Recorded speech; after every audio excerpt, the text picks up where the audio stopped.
Hello guys, welcome back to my channel soulful tarot 777. ಇವತ್ತಿನ topic ಬಂದು ನಿಮ್ಮ person silence ಹಿಂದೆ ಏನಿದೆ ಅಂತ ಚೆಕ್ ಮಾಡೋಣ. ಯಾರೆಲ್ಲ ನೋ ಕಾಂಟ್ಯಾಕ್ಟ್ ಅಲ್ಲಿ ಇದ್ದೀರಾ ಅಥವಾ ನೀವು ಕಾಂಟ್ಯಾಕ್ಟ್ ಅಲ್ಲಿ ಇದ್ರೂ ಕೆಲವೊಂದು ಶೇರ್ ಮಾಡ್ಕೊಳಕ್ ಆಗಿರೋದಿಲ್ಲ ನಿಮ್ಮ ಪರ್ಸನ್ಗೆ ಅಂಡ್ ಸ್ವಲ್ಪ ಸೈಲೆನ್ಸ್ ನ ತೋರಿಸ್ತಾ ಇರ್ತಾರೆ. ಸೊ ಅಂತ ವ್ಯಕ್ತಿಗಳ ಮನ್ಸಲ್ಲಿ ಏನಿದೆ ಅಂತ ಚೆಕ್ ಮಾಡೋಣ. ಅವರ ಸೈಲೆನ್ಸ್ ಹಿಂದೆ ಏನಿದೆ ಅಂತ ಚೆಕ್ ಮಾಡೋಣ. ಓಕೆ, ನಾನು ವಿಡಿಯೋ ಸ್ಟಾರ್ಟ್ ಮಾಡೋಕೆ ಮುಂಚೆ ಇನ್ನೂ ಯಾರೆಲ್ಲ ನನ್ನ ಚಾನಲ್ನ ಸಬ್ಸ್ಕ್ರೈಬ್ ಮಾಡ್ಕೊಳ್ದೆ ನೋಡ್ತಾ ಇದ್ದೀರಾ, ದಯವಿಟ್ಟು ಸಬ್ಸ್ಕ್ರೈಬ್ ಮಾಡ್ಕೊಂಡು ನೋಡಿ, ಹಾಗೆ ಲೈಕ್ ಮಾಡಿ, ಶೇರ್ ಮಾಡಿ, ಕಮೆಂಟ್ ಮಾಡಿ. ಕನ್ಫ್ಯೂಷನ್ಸ್ ಇದೆ, ಕ್ಲಾರಿಟಿ ಬೇಕು, ಪರ್ಸನಲ್ ರೀಡಿಂಗ್ಸ್ ಬೇಕು ಅಂತಂದ್ರೆ ಡಿಸ್ಕ್ರಿಪ್ಷನ್ ಬಾಕ್ಸಲ್ಲಿ ಹಾಗೂ ವಿಡಿಯೋ ಟೈಟಲಲ್ಲಿ ನಂಬರ್ನ ಮೆನ್ಷನ್ ಮಾಡಿರ್ತೀನಿ. ಆ ನಂಬರ್ಗೆ ನೀವು ವಾಟ್ಸಪ್ ಅಥವಾ ಕಾಲ್ ಮಾಡಿ ರೀಡಿಂಗ್ಸ್ನ ಬುಕ್ ಮಾಡ್ಕೊಳ್ಬೋದು, ಅಲ್ಲಿ ಕ್ಲಾರಿಟಿನ ಪಡ್ಕೊಳ್ಬೋದು. ಅಂಡ್ ಇದು ಜನರಲ್ ರೀಡಿಂಗ್ ಆಗಿರುತ್ತೆ. ರೆಸನೇಟ್ ಆದ್ರೆ ಮಾತ್ರ ತಗೊಳ್ಳಿ, ಇಲ್ಲಾಂದ್ರೆ ಬಿಟ್ಬಿಡಿ. ಫೋರ್ಸ್ಫುಲಿ ನಿಮ್ಮನ್ನ ನೀವು ಈ ರೀಡಿಂಗ್ಗೆ ಫಿಟ್ ಮಾಡ್ಕೊಂಡು ನೋಡ್ಬೇಡಿ. ಓಕೆನಾ, ಸ್ಟಾರ್ಟ್ ಮಾಡೋಣ. ಯೂನಿವರ್ಸ್ ನಂಗೆ ಇಲ್ಲಿ ಕ್ಲಾರಿಟಿ ಕೊಡಿ. ನನ್ನ ವ್ಯೂವರ್ಸ್ ಅವರ ಪರ್ಸನ್ ಸೈಲೆನ್ಸ್ ಇಂದ ಏನಿದೆ ಅಂತ ತಿಳಿಸ್ಕೊಡಿ.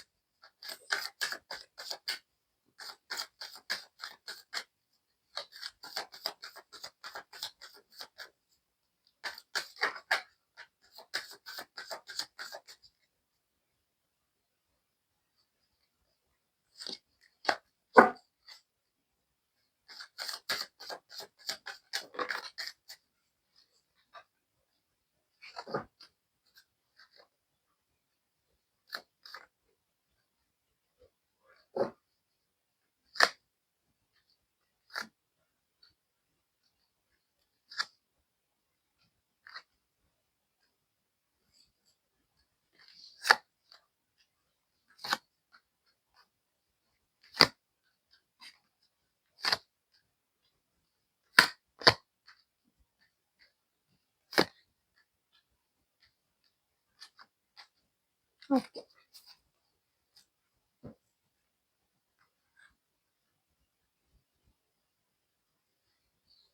ಇಲ್ಲಿ ನಿಮ್ಮ ವ್ಯಕ್ತಿಯ ಫಸ್ಟ್ ಸಿಚುವೇಶನ್ ನೋಡೋದಾದ್ರೆ, ಈ ವ್ಯಕ್ತಿ ಇಲ್ಲಿ ವರ್ಕ್ ಮೇಲೆ ಕಾನ್ಸಂಟ್ರೇಷನ್ ಅನ್ನೋದು ಮಾಡ್ಬೇಕು, ಬಟ್ ಮಾಡಕ್ಕಾಗ್ತಾ ಇಲ್ಲ. ಅಂಡ್ ಕೆಲವು ವಿಚಾರಗಳಿಗೆ ಹೋಪ್ಲೆಸ್ ಫೀಲ್ ಮಾಡ್ಕೊಳ್ತಾ ಇದ್ದಾರೆ. ಸೋಂಬೇರ್ತನ, ಮಾಡೋಣ ಬಿಡು ಈ ತರ. ಬಿಕಾಸ್ ಯಾಕೆ ಅಂತಂದ್ರೆ ಅವರ ಮೈಂಡ್ ಅನ್ನೋದು ಈ ಲೇಜಿನೆಸ್ ಅನ್ನೋದನ್ನೇ ಅಟ್ರಾಕ್ಟ್ ಮಾಡ್ತಾ ಇದೆ. ಅಂಡ್ ಕೆಲವು ವಿಚಾರಗಳಿಗೆ ಅವರ ಲೈಫಿಗೆನೆ ಅವರು ಜಸ್ಟಿಸ್ ಮಾಡ್ಕೊಳಕ್ ಆಗ್ತಾ ಇಲ್ಲ, ಆಕ್ಷನ್ಸ್ ನ ತಗೊಳೋದಿಕ್ ಆಗ್ತಾ ಇಲ್ಲ. ಅಂಡ್ ಸಮಥಿಂಗ್ ಅವರು ಥಿಂಕ್ ಮಾಡ್ತಾ ಇದಾರೆ, ಈ ವಿಚಾರ ನಿಮ್ಮ ಹತ್ರ ಶೇರ್ ಮಾಡ್ಕೋಬೇಕು ಅಥವಾ ಏನಾಗಿದೆ ಏನು. ಸಪೋಸ್ ಈಗ ಒಬ್ರ ಹತ್ರ ಕಾನ್ವರ್ಸೇಷನ್ ಇದ್ರ ಬಗ್ಗೆ ಎಲ್ಲ ಮಾತಾಡಿದಾಗ ಕೆಲವರಿಗೆ ಹಿಂಟ್ ಸಿಗುತ್ತೆ ಅಥವಾ ಚರ್ಚೆ ಮಾಡ್ತಾ ಮಾಡ್ತಾ ಅರ್ಥ ಆಗುತ್ತೆ. ಸೊ ಹೀಗಾಗಿ ನಿಮ್ಮ ಹತ್ರ ಡಿಸ್ಕಸ್ ಮಾಡ್ಬೇಕು ಅಂತ ಥಿಂಕ್ ಮಾಡ್ತಿರೋದಾಗಿರ್ಬೋದು. ಅಂಡ್ ಇವ್ರಿಗೆ ಹೆಂಗೆ ಅಂತಂದ್ರೆ, ಈ ವ್ಯಕ್ತಿಗೆ ಈಗ ಇನ್ವೆಸ್ಟ್ ಮಾಡಿದ್ರು ಯಾವ್ದೋ ಒಂದ್ರಲ್ಲಿ ಅಂತಂದ್ರೆ ವಿತಿನ್ 24 hours ಅಥವಾ ನೆಕ್ಸ್ಟ್ ಡೇನೆ ಇವ್ರಿಗೆ ಜಸ್ಟಿಸ್ ಆಗ್ಬಿಡ್ಬೇಕು ಅದ್ರಿಂದ. ಸೊ ಆ ತರ ಯೋಚನೆ ಮಾಡ್ತಾ ಇದ್ದಾರೆ. ಈ ತರ ಯೋಚನೆ ಮಾಡಿದ್ರೆ ಯಾವ್ದು ಆಗೋದಿಲ್ಲ. ಸೊ ಯಾವುದೇ ಕೆಲಸ ಆಗ್ಲಿ, ಏನೇ ವಿಚಾರ ಆಗ್ಲಿ, ಅದಕ್ಕೆ ಆದಂತ ಸ್ವಲ್ಪ ಟೈಮ್ ಅನ್ನೋದು ತಗೊಂಡೇ ತಗೊಳತ್ತೆ. ಈಗ ಎಲ್ಲೋ ಹೋಗಿ ಏನೋ ಒಂದು ಗೈಡೆನ್ಸ್ ನ ತಗೊಳ್ತಾರೆ, ಅವ್ರು ಹೇಳ್ಬೋದು ನಿಮ್ಗೆ ನಾಳೆಯಿಂದ ಟೈಮ್ ಚೆನ್ನಾಗಿಲ್ಲ ಅಂತಂತ. ಅದು ನೆಕ್ಸ್ಟ್ ಡೇ ಇಂದಾನೆ ಆಗ್ಬೇಕು ಅನ್ನೋದು ಏನು ಇಲ್ಲ, ಆ ರೀತಿ ಎಲ್ಲಾನು. ಸೊ ಇವ್ರಿಗೆ ಹಂಗೆ ಈ ತರ ಪಾಸಿಟಿವ್ ನ ಎಕ್ಸ್ಪೆಕ್ಟೇಷನ್ಸ್ ಅನ್ನೋದು ಜಾಸ್ತಿ ಮಾಡ್ತಾ ಇದ್ದಾರೆ ಈ ವ್ಯಕ್ತಿ. ಓಕೆನಾ. ಸೊ ಏನೋ ಒಂದು ಜಸ್ಟಿಸ್, ಇವರ ಲೈಫಿಗೆ ಒಂದು ಜಸ್ಟಿಸ್ ಮಾಡ್ಕೋಬೇಕು. ಅದು ಸಡನ್ ಆಗಿ ಆಗೋಗ್ಬೇಕು. ಇವತ್ತು ಇನ್ವೆಸ್ಟ್ ಮಾಡಿರ್ತಾರೆ, ಇವತ್ತು ಅಥವಾ ಥಿಂಕ್ ಮಾಡಿರ್ತಾರೆ, ಅವರಿಗೆ ವ್ಯಾಲಿಡಿಟಿ ಹೆಂಗೆ ಅಂತಂದ್ರೆ ನಾಳೆನೆ ಸ್ಟಾರ್ಟ್ ಆಗೋಗ್ಬಿಡ್ಬೇಕು. ಅವರೇ ಕೊಟ್ಕೊಳ್ತಾ ಬರ್ತಾ ಇದ್ದಾರೆ. ಓಕೆನಾ. ಸೊ ಈ ತರ ಮೈಂಡ್ ಸೆಟ್ ಅಲ್ಲಿ ಇದಾರೆ ಈ ವ್ಯಕ್ತಿ. ಬಟ್ ಅವರ ತಪ್ಪುಗಳು ಏನು ಅಂತಂದ್ರೆ, ಇಲ್ಲಿ ವರ್ಕ್ ಕಡೆ ಫೋಕಸ್ ನ ಮಾಡ್ತಾ ಇಲ್ಲ, ಇದು ತಪ್ಪು. ಏನೇ ಸಿಚುವೇಶನ್ಸ್ ಇದ್ರೂನು ಇವರ ರೊಟೀನ್ ಏನಿರುತ್ತೆ ಅಂಡ್ ಜವಾಬ್ದಾರಿಗಳು ಏನಿರುತ್ತಲ್ಲ ಅದನ್ನ ನಿಭಾಯಿಸ್ಲೇಬೇಕು ಇವರು. ಓಕೆನಾ. ಅಂಡ್ ಇವರ ಸೈಲೆನ್ಸ್ ಹಿಂದೆ ಏನಿದೆ ಅಂತಂದ್ರೆ, ಇವರಿಗೆ ವ್ಯಕ್ತಿ ಕೆಲವು ಅವಮಾನಗಳು, ಮೀನ್ಸ್ ಈಗ ಅವರು ವರ್ಕ್ ಮಾಡ್ತಿರೋ ಪ್ಲೇಸ್ ಅಲ್ಲಿ ಇರ್ಬೋದು ಅಥವಾ ನಿಮ್ಮಿಂದನೇ ಕೆಲವು ಅವಮಾನಗಳನ್ನ ಅವರು ಫೇಸ್ ಮಾಡಿರ್ಬೋದು. ಅದನ್ನ ನಿಮ್ಮ ಹತ್ರ ಶೇರ್ ಮಾಡಿಲ್ಲ ಅಂತ ಕಾಣುತ್ತೆ. ಅಥವಾ ನೀವು ಚುಚ್ಚಿ ಮಾತಾಡಿರೋದು, ಇವ್ರು ಏನೋ ಒಂದ್ ಮಾಡಕ್ ಹೋಗ್ತಾ ಇರ್ತಾರೆ ಅಥವಾ ಅದನ್ನ ನಿಮ್ಮ ಹತ್ರ ಶೇರ್ ಮಾಡಿದಾಗ ನಿಮ್ ಕೈಯಲ್ಲಿ ಆಗಲ್ಲ ಅಂತ ನೀವು ಟೀಕೆ ಮಾಡಿರ್ತೀರಾ. ಸೊ ಈ ರೀತಿ ನೆಕ್ಸ್ಟ್ ಟೈಮ್ ಮಾಡಬೇಡಿ ಅನ್ನೋ ತರ ಇವರು ಅದ್ರ ಬಗ್ಗೆ ಡಿಸ್ಕಸ್ ಮಾಡ್ಬೇಕು. ಇವರ ಸೈಲೆನ್ಸ್ ಫುಲ್ ಅದ್ರಲ್ಲಿ ಇನ್ವಾಲ್ವ್ ಆಗಿದೆ. ನೀವೇನೋ ಒಂದು ನೆಗೆಟಿವ್ ಆಗಿ ಮಾತಾಡಿದ್ರಿ ಅನ್ಸುತ್ತೆ ಅಥವಾ ನೋ ಅಂತ ಮಾತಾಡಿರ್ತೀರಾ. ಸೊ ಆಗ ಅವ್ರಿಗೆ ಏನ್ ಅನ್ಸ್ತಾ ಇರುತ್ತೆ, ಯಾಕೆ ಈ ರೀತಿ ಎಲ್ಲ ಮಾತಾಡ್ತಾರೆ, ಒಂದ್ ಪಾಸಿಟಿವ್ ಆಗಿ ಮಾತಾಡ್ಬೋದಲ್ವಾ ಅನ್ನೋದು ಇವರಿಗೆ ಅದು ಒಂಥರ ಸೈಲೆಂಟ್ ಟ್ರೀಟ್ಮೆಂಟ್ ಅನ್ನೋ ತರ ಅನ್ನಿಸ್ತಾ ಇದೆ. ಅದನ್ನ ಅವ್ರು ಎಕ್ಸ್‌ಪ್ರೆಸ್ ಮಾಡ್ಬೇಕು. ಈಗ ನೀವು ಮಾತಾಡ್ದಾಗ್ಲೇನೆ ಅವ್ರು ಹೇಳ್ಬಿಡ್ಬೋದಿತ್ತು. ಈ ರೀತಿ ಮಾತಾಡ್ಬಾರ್ದು, ಹಿಂಗೆ ಹಂಗೆ ಅಂತ ಅರ್ಥ ಮಾಡ್ಸಿದ್ರೆ ಮುಗ್ದೋಗುತ್ತೆ. ಇದ್ರ ವಿಚಾರನ ಇವ್ರು ತುಂಬಾ ಡೆಪ್ತ್ ಆಗಿ ತಗೊಂಡು ಯೋಚನೆ ಮಾಡ್ಕೊಂಡು ಕುತ್ಕೊಂಡ್ರೆ ಅಲ್ಲಿ ಕ್ಲಾರಿಟಿನೂ ಸಿಗಲ್ಲ. ಇವ್ರಿಗೂನು ಹೆಂಗ್ ಬಿಹೇವ್ ಮಾಡ್ಬೇಕು ಅನ್ನೋದು ಅರ್ಥ ಆಗಲ್ಲ. ಓಕೆನಾ? ಇನ್ನ ಕೆಲವ್ರದ್ದು ನೋಡೋದಾದ್ರೆ ಅವ್ರಿಗೆ ಫ್ಯಾಮಿಲಿ ಇದೆ. ಬಟ್ ಅದು ನಿಮಗ್ ಗೊತ್ತಿಲ್ಲ. ಎಲ್ರಿಗೂ ಅನ್ವಯಿಸೋದಿಲ್ಲ ಇದು. ಕೆಲವ್ರಿಗೆ ಮಾತ್ರ.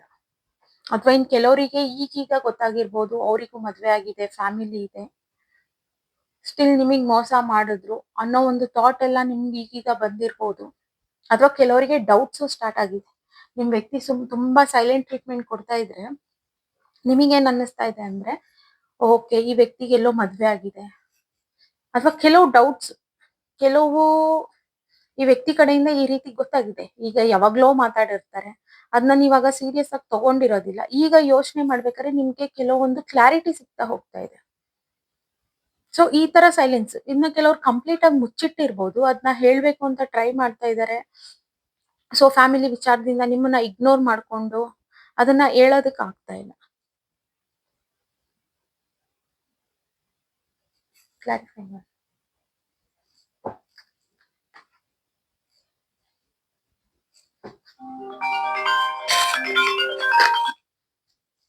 ಯೂನಿವರ್ಸ್ ಪ್ಲೀಸ್ ಕ್ಲಾರಿಫೈ ಮಾಡಿ.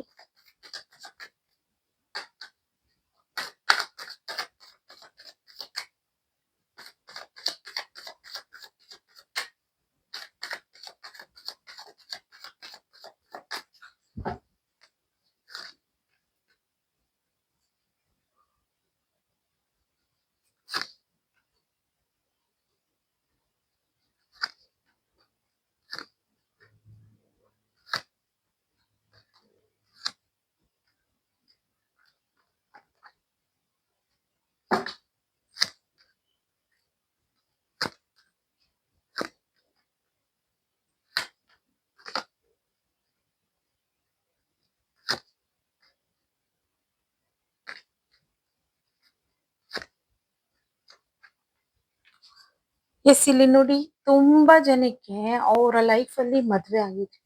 ಈ ವಿಚಾರವಾಗಿ ನಿಮ್ ಹತ್ರ ಹೇಳೇ ಇಲ್ಲ. ನಿಮಗ್ ಕಮಿಟ್ಮೆಂಟ್ ಕೊಟ್ಬಿಟ್ಟಿರೋದು ಅಥವಾ ನಿಮ್ಮ ಲವ್ ನ ಅಕ್ಸೆಪ್ಟ್ ಮಾಡ್ಕೊಂಡ್ಬಿಟ್ಟಿರೋದು, ಈ ರೀತಿ ಒಂದು ಸಿಚುವೇಶನ್ಸ್ ತುಂಬಾ ಸ್ಟ್ರಾಂಗ್ ಆಗಿ ಕಾಣ್ತಾ ಇದೆ. ಸೊ ಹಾಗಾಗಿ ಈಗ ಆ ವ್ಯಕ್ತಿ ಅವರ ಫ್ಯಾಮಿಲಿ ಕಡೆ ಇವರು ವಾಕ್ ಅವೇ ಮಾಡಿರ್ಬೋದು ನಿಮ್ಮನ್ನ ಬಿಟ್ಟು. ಸೊ ನಿಮಗೆ ಯಾಕೆ ಏನು ಅನ್ನೋದು ನಿಮಗೆ ಅರ್ಥ ಆಗ್ತಿಲ್ಲ ಇವರ ಸಿಚುವೇಶನ್ ಅನ್ನೋದು. ಸೊ ಹಾಗಾಗಿ ನೀವು ತಲೆ ಕೆಡ್ಸ್ಕೊಂಡಿರ್ಬೋದು, ಏನಿರ್ಬೋದು, ಇವ್ರು ಯಾಕೆ ಸಡನ್ ಆಗಿ ಸೈಲೆಂಟ್ ಆಗೋದ್ರು ಅನ್ನೋದು ಒಂದು ಕ್ವೆಶ್ಚನ್ ಮಾರ್ಕ್ ನಿಮ್ಮಲ್ಲಿ. ಬಟ್ ಅವ್ರು ಅದನ್ನ ಹೇಳೋದಕ್ಕೆ ಟ್ರೈ ಮಾಡಿದ್ದಾರೆ ತುಂಬಾ ಸಲ.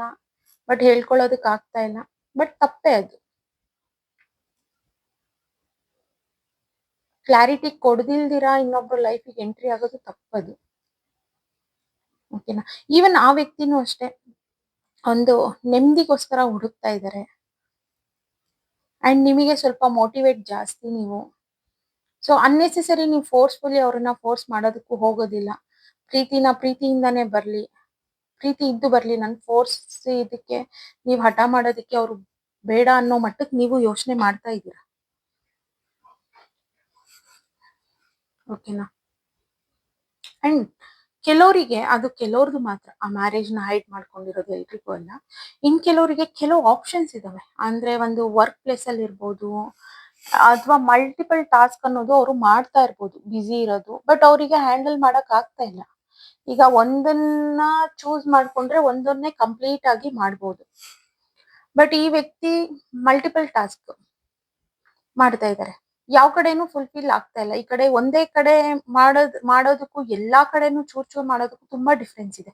ಈ ರೀತಿ ಕನ್ಫ್ಯೂಷನ್ಸ್ ಆಗಿದ್ದಾರೆ. ಒಂದು ಅವರ ಲೈಫಲ್ಲಿ ಬ್ಯಾಲೆನ್ಸ್‌ಗೋಸ್ಕರ ವೇಟ್ ಮಾಡ್ತಿರ್ಬೋದು. ಇದ್ರ ಬಗ್ಗೆ ಚರ್ಚೆ ಮಾಡ್ಬೇಕು ಅನ್ನೋದು ಇರ್ಬೋದು. ಇದು ಸಹ ಅವ್ರನ್ನ ಸೈಲೆನ್ಸ್‌ಗೆ ತಳ್ಳಿದೆ ಅನ್ನೋದು ಕಾಣ್ತಾ ಇದೆ.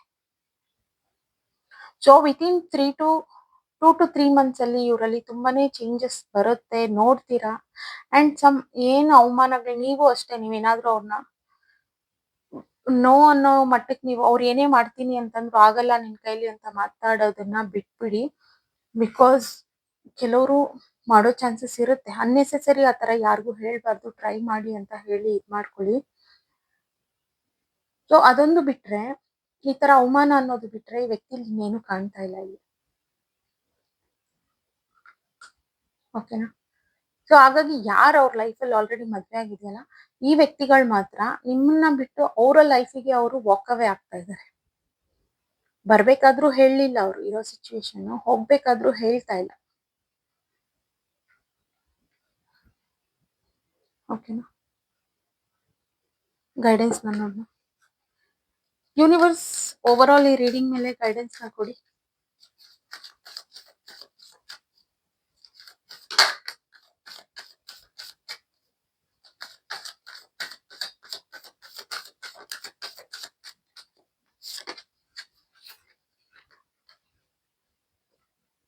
ಓಕೆ, ಸ್ವಲ್ಪ ನಿಮಗೆ ಈಗೀಗ ನೀವು ಓಪನ್ ಅಪ್ ಆಗ್ತಾ ಇಲ್ಲ. ನಿಮಗೆ ಏನಿಸ್ತಿದೆ, ಆಗಿದೆ, ಬಟ್ ನಾನು ಇಲ್ಲಿ ಓಪನ್ ಅಪ್ ಆಗಿ ಕ್ಲಾರಿಟಿ ತಗೊಳ್ಳೋ ಅಷ್ಟು ಪೇಷನ್ಸ್ ನನ್ಗಿಲ್ಲ ಅಂತ ನೀವು ಥಿಂಕ್ ಮಾಡ್ತಾ ಇದ್ದೀರಾ. ಸೊ ಕೆಲವರಿಗೆ ಇಲ್ಲಿ ನೆಗೆಟಿವಿಟಿ ಆಗಿರೋ ಚಾನ್ಸಸ್ ಇದೆ. ಓಕೆನಾ? ಸೊ ಹಂಗಾಗಿ ಈ ಒಂದು ರಿಲೇಶನ್ಶಿಪ್, ಈ ಲವ್ ಅನ್ನೋದು ಎಂಡಿಂಗ್ ಅನ್ನೋದನ್ನ ತೋರಿಸ್ತಾ ಇದೆ. ಓಕೆನಾ? ಸೊ ನೀವು ಅನ್ನೆಸೆಸರಿ ಅವ್ರ ಬಗ್ಗೆ ತುಂಬಾ ತಲೆ ಕೆಡ್ಸ್ಕೊಂಡು ಸ್ಪೈ ಮಾಡ್ಕೊಂಡು ಏನ್ ಮಾಡ್ತಿದ್ದಾರೆ ಏನು ಅಂತ ಅವ್ರ ಕಡೆ ಗಮನನೇ ಕೊಡಕ್ ಹೋಗ್ಬೇಡಿ. ಸೊ ನಿಮ್ ಲೈಫಲ್ಲಿ ನೀವಿರಿ. ಈಗ ಪದೇ ಪದೇ ನಿಮ್ಗೂನು ಮೋಸ ಹೋಗೋದಕ್ ಆಗೋದಿಲ್ಲ. ಸೊ ಇವ್ರ ಬಗ್ಗೆ ತುಂಬಾ ಡೀಪ್ ಆಗಿ ಸೋಷಿಯಲ್ ಮೀಡಿಯಾ ಥ್ರೂ ಹುಡ್ಕೋದು, ಏನ್ ಮಾಡ್ತಾ ಇದಾರೆ ಏನು ಅಂತ, ಈ ರೀತಿ ಎನರ್ಜಿನ ತೋರ್ಸಕ್ ಹೋಗ್ಬೇಡಿ. ನೀವೇ ಸುಮ್ನೆ ಡಿಸ್ಟರ್ಬ್ ಆಗ್ತೀರಾ ಅನ್ನೆಸೆಸರಿ ಇದ್ರ ಬಗ್ಗೆ ಎಲ್ಲಾನು. ಈಗ ಏನ್ ಗೊತ್ತಿರೋದಿಲ್ವೋ ಅದನ್ನ ಗೊತ್ತಿಲ್ಲ ಅನ್ನೋ ತರ ಬಿಟ್ಬಿಟ್ರೆ ಒಳ್ಳೇದು. ಬಟ್ ಅದನ್ನ ತಿಳ್ಕೊಂಡಷ್ಟು ಅದನ್ನ ಕೆತ್ಕಕ್ ಹೋದಷ್ಟುನು ನಿಮ್ಗೆ ನೆಮ್ಮದಿ ಹಾಳಾಗತ್ತೆ. ಓಕೆನಾ? 2 to 3 ಮಂತ್ಸ್ ವೇಟ್ ಮಾಡಿ. ಆ ವ್ಯಕ್ತಿ ಬಂದು ಕ್ಲಾರಿಟಿ ಕೊಡೋ ಚಾನ್ಸಸ್ ಇದೆ. ಕಂಪ್ಲೀಟ್ ಆಗಿ ಯಾರು ನೋ ಕಾಂಟ್ಯಾಕ್ಟ್ ಅಲ್ಲಿ ಇದ್ದೀರಲ್ಲ ಅವರಿಗೆ, ಅಥವಾ ನಿಮ್ಮ ಹತ್ರ ಜೊತೆನಲ್ಲೇ ಇದ್ದು ಕಾಂಟ್ಯಾಕ್ಟ್ ಅಲ್ಲಿ ಇದ್ರೂನು ಈ ವ್ಯಕ್ತಿ ಓಪನ್ ಅಪ್ ಆಗೋದಿಕ್ಕೆ 2 to 3 ಮಂತ್ಸ್ ಟೈಮ್ ತಗೊಳ್ಳೋ ಚಾನ್ಸಸ್ ತುಂಬಾನೇ ಇದೆ. ಓಕೆನಾ? ಓಕೆ ಗೈಸ್, ಇವತ್ತಿನ ರೀಡಿಂಗ್ ಇಷ್ಟೇ. ಇನ್ನು ಯಾರೆಲ್ಲ ನಮ್ಮ ಚಾನೆಲ್ನ ಸಬ್ಸ್ಕ್ರೈಬ್ ಮಾಡ್ಕೊಳ್ದೆ ನೋಡ್ತಾ ಇದ್ದೀರಾ, ದಯವಿಟ್ಟು ಸಬ್ಸ್ಕ್ರೈಬ್ ಮಾಡ್ಕೊಂಡು ನೋಡಿ. ಹಾಗೆ ಲೈಕ್ ಮಾಡಿ, ಶೇರ್ ಮಾಡಿ, ಕಮೆಂಟ್ ಮಾಡಿ. ಕನ್ಫ್ಯೂಷನ್ಸ್ ಇದೆ, ಕ್ಲಾರಿಟಿ ಬೇಕು, ಪರ್ಸನಲ್ ರೀಡಿಂಗ್ಸ್ ಬೇಕು ಅಂತಂದ್ರೆ ಡಿಸ್ಕ್ರಿಪ್ಷನ್ ಬಾಕ್ಸ್ ಅಲ್ಲಿ ಹಾಗೂ ವಿಡಿಯೋ ಟೈಟಲ್ ಅಲ್ಲಿ ನಂಬರ್ನ ಮೆನ್ಷನ್ ಮಾಡಿರ್ತೀನಿ. ಆ ನಂಬರ್ಗೆ ನೀವು ವಾಟ್ಸ್ಆಪ್ ಅಥವಾ ಕಾಲ್ ಮಾಡಿ ರೀಡಿಂಗ್ಸ್ ನ ಬುಕ್ ಮಾಡ್ಕೊಳ್ಬಹುದು. ಅಲ್ಲಿ ಕ್ಲಾರಿಟಿನ ಪಡ್ಕೊಳ್ಬಹುದು. ಅಂಡ್ ಇದು ಜನರಲ್ ರೀಡಿಂಗ್ ಆಗಿರುತ್ತೆ. ರೆಸೊನೇಟ್ ಆದ್ರೆ ಮಾತ್ರ ತಗೊಳ್ಳಿ, ಇಲ್ಲಾಂದ್ರೆ ಬಿಟ್ಬಿಡಿ. ಫೋರ್ಸ್ಫುಲಿ ನಿಮ್ಮನ್ನ ನೀವು ಈ ರೀಡಿಂಗ್ಗೆ ಫಿಟ್ ಮಾಡ್ಕೊಂಡು ನೋಡ್ಬೇಡಿ. ಓಕೆನಾ? Thank you guys, bye.